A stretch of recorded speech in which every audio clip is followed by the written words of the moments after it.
to do just a really quick sort of a public service thing. I have posted some things on Facebook a number of times with some possible solutions to the endemic problem of the lack of transparency in our society, relating to the police and related to the people they come into contact with. And, it seems really obvious to me that I like to believe that there's nothing that ticks off a good cop more than a bad cop. Police have a vested interest in protecting their reputation. Without their reputation, they don't have anything other than a police state.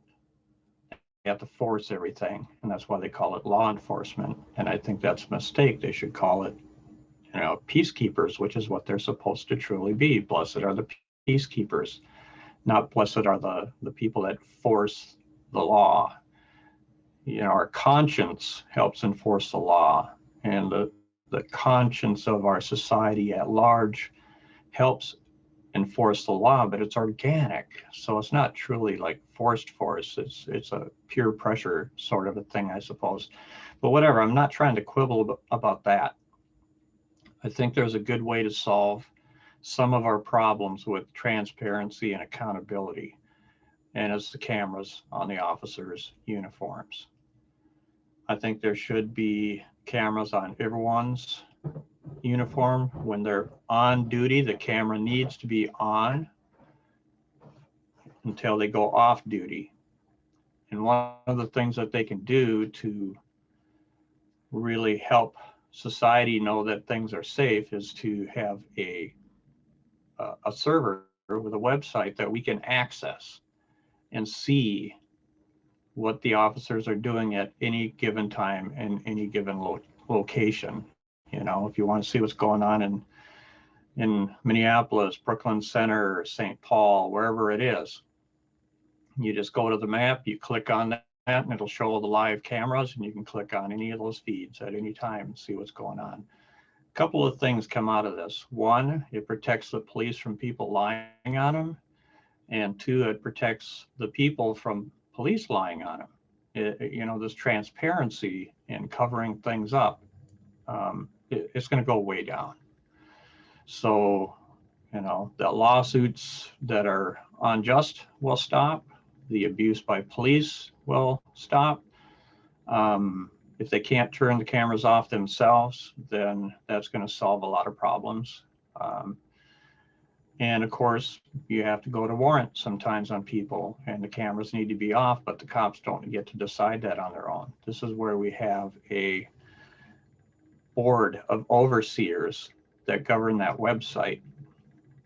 And if we have members of the community from all walks of life, male, female, black, white, Asian, religious, non-religious, etc., everyone's represented.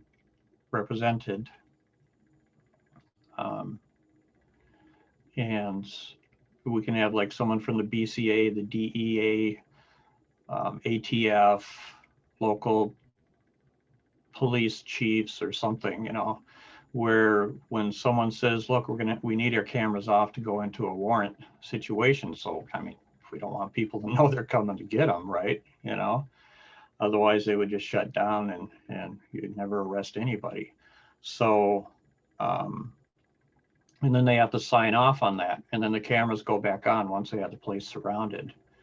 And I bet you it would reduce the number of times that go to the wrong address too, because they're going to have to be a lot more careful because everything's on camera. And even if there is some police force, like, certain sheriffs that don't want cameras, well, the other police have cameras. And so maybe we can have some kind of protections there. I don't know. That's one part I don't know how to deal with. You just have to pressure them to all have this. But you know what? When I was in earlier recovery and I was speaking a lot for MAD, and I met some really good cops, and the Minneapolis Police Department used to have a radio show, and they invited me to be on their radio show. And it was a good day for me, because they were trying to show other cops that some of us do change. Some of us, have gone down a path where the cops started to lose hope. It's just like, man, everyone's screwed up. They never change, and stuff like that, you know. So it gave me a chance to step up and say, you know, some people do change. And there's some things that cops did that were bad that helped perpetuate my staying in trouble. It wasn't responsible for it, but it helped perpetuate it. But then there's good people I met in the system too that actually helped not perpetuate the problem. So, you know, it's a mixed bag. But, you know, I remember when I was on the radio station and you know, I got a cup and a couple other things, you know, whoop-de-doop-de, right? But this is like a proud day for me. And, you know, where an ex-con gets to make a difference. And, you know, the cops actually cared about me. And I've met some good cops, you know. And to me, a good cop is someone that doesn't let bad cops get away with stuff, you know.